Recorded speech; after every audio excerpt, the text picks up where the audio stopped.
Hello, students. Welcome back to another lecture on R.K. Narayan's The Vendor of Sweets. In this lecture, I will tell you the story of the novel in a few minutes, and I hope it will definitely help you in understanding the story of the novel when you will read it. So Jagan is a 55-year-old sweet vendor, a successful businessman, a vehement follower of Mahatma Gandhi, and an honest, hard-working, and humble resident of the fictional suburb Malgudi, India. I told you in my last lecture when I was talking about the major characters of the novel that Malgudi जो है वो are के नारायण के novels की background है, एक fictional शहर है, एक काल्पनिक शहर है. और आर के नारायण की जितनी भी स्टोरीज हैं they all are based in Malgudi. तो ये याद रखना है. In his youth he was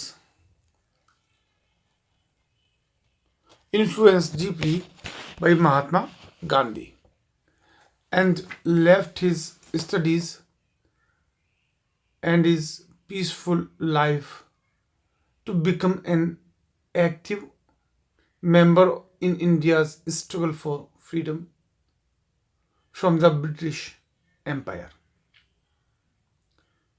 The Bhagavad Gita forms the staple of his life. He tries to act on the principles described in the great epic Gita में. जो principal उनके हिसाब से जीवन जीने की कोशिश करता है. Naturopathy forms the pivotal of his life, and he even desires to publish his natural way of living in the form of a book.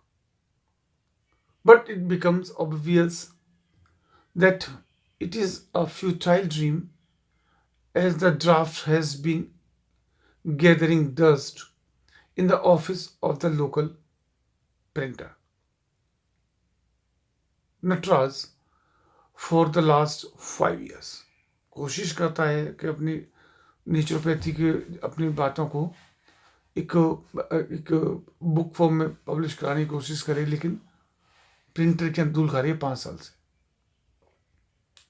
Jagan wears hand spun cloth, हाथ से बुने हुए कपड़े पहनता है, जैसे महात्मा गांधी से प्रभावित है.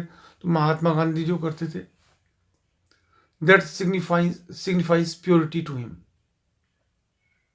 and he has been commended for it by Gandhi himself. In his early days, Jagan's wife Ambika dies from a brain tumor and leaves him to care for his only son Mali. ये early as में, young age में उसकी death हो जाती है और बेटे को उसके भरोसे छोड़ जाती है. Mali is gradually spoilt by Jagan and his almost maternal obsession towards his son's life. Later in his college days, Mali displays his deep dislike for education. Young age में education को नापसंद करता है, and says that he would like to be a writer बनना चाहता है, which Jagan at first interprets as a clerical occupation. लेकिन वो जगन जो फादर जो है उसको clerical occupation कहता है. Afterwards, Mali decides to leave to America to study creative writing. Creative writing पढ़ने के लिए अमेरिका जाता है. He gets his passport and tickets ready without even informing Jagan about his plans. लेकिन अपने फादर को अपने प्लान के बारे में बताता भी नहीं है और टिकट पासपोर्ट सब आ जाते हैं. In fact, Jagan used to conceal some part of his earnings to avoid the taxes. Taxes बचाने के लिए कुछ पैसा छुपाता भी है. Mali takes the money from his father's hidden treasure to fulfill his expenditures. माली अपने खर्चा पूरा करने के लिए अपने पिता के छुपाए हुए पैसों में से निकाल लेता है. Eventually it becomes known to Jagan. धीमे धीमे जगन को पता लग जाता है. But he accepts this diversion with good heart and treasures every letter received from Mali and proudly exhibits it to anyone whom he met in his daily activities. जो भी letter माली के आते हैं सबको दिखाता है. A few years later, Mali returns to Malgudi, very westernized. अब वो भी वेस्टर्न कल्चर में डल चुका है माली जब वापस आता है तब. And brings along a half American, half Korean girl, Grace. और अपने साथ एक लड़की जो हाफ कोरियन है हाफ अमेरिकन है, नाम ग्रेस है, उसको लेके आता है.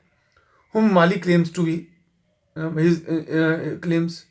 be his wife, जिसे वो अपनी वाइफ बताता है. Jagan assumes that they are married according to the social norms and standards. Jagan भी ये मान के चलता है कि भाई उसने सामाजिक रीति रिवाज से शादी कर ली होगी. But also realizes that Mali's relationship with him has further eroded. लेकिन ये मानता है कि उसका रिलेशन थोड़ा सा इरोड हुआ, कम हुआ. However, Jagan develops an affection for Grace and feels that Mali is not giving her the attention she deserves. लेकिन धीमे धीमे जगन वो अच्छी लगने लगती है. ग्रेस भी चलो उसकी बेटी की वाइफ है और फील करता है कि जगन उसके साथ उस तरह का व्यवहार नहीं कर रहा जितना ध्यान नहीं रखना जितना रखना चाहिए. Soon Mali expresses his grandiose scheme of starting a machine factory. बड़ी एक योजना बताता है कि वो मशीन फैक्ट्री शुरू करना चाहता है. With the association of some anonymous business partners, कुछ बिजनेस पार्टनर्स से के साथ मिलके from America, जो अमेरिका के हैं. He asks his father to invest in his factory. पिताजी से कहता है कि उसकी फैक्ट्री में वो कुछ इन्वेस्ट करते हैं. But Jagan is unwilling to provide the financial infrastructure of this venture. लेकिन जगन इस काम में फाइनेंशियल इंफ्रास्ट्रक्चर प्रोवाइड करने में अनिच्छुक है. Which causes more friction between Jagan and Mali. से जगन और माली के बीच में और ज़्यादा तनाव आता है. Troubled by this turmoil, Jagan decides to retire from active working. इस परेशानी से दुखी होकर वो अपनी सक्रिय लाइफ से रिटायर होना चाहता है. Through an unexpected meeting with the top businessman of the region, उसके Jagan comes across the bearded man.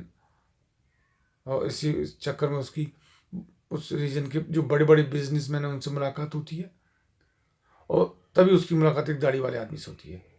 Rather eccentric hair dryer, whose eloquence makes Jagan contemplate on his dull and monotonous life. जिसकी इलोकेंस बागपट होता उसके अपने monotonous और डल life पर सोचने के लिए मजबूर करती है. He starts to develop a desire to have renunciation from his life. और उसके अंदर एक मोक्ष की, एक संन्यास की इच्छा पैदा हो जाती है. And suddenly falls into a recollection of his happy past. और फिर अचानक वो अपने सुखद पास्ट को याद करने लगता है. With his family and his wife, which further strengthens his need for reconciliation. जिससे उसे reconciliation समझौते की इच्छा पैदा होती है. As this happens, जब ये होता है, Mali is caught by the police for driving under the influence of alcohol and deserts his wife. तो इतने में इसी समय पुलिस माली को शराब पीकर गाड़ी चलाने के आरोप में गिरफ्तार कर लेती है. वो अपनी पत्नी ग्रेस को छोड़ देता है. Jagan then asks his cousin to make sure that Mali stays in prison for some time. फिर जगन अपने दोस्त से कहता है कि वो इस बात की व्यवस्था करे कि माली कुछ दिन जेल में ही रहे, so that he can learn his mistakes, जिससे वो अपनी गलतियां जान सके. Jagan also writes a cheque to the cousin so that he can buy a plane ticket for grace.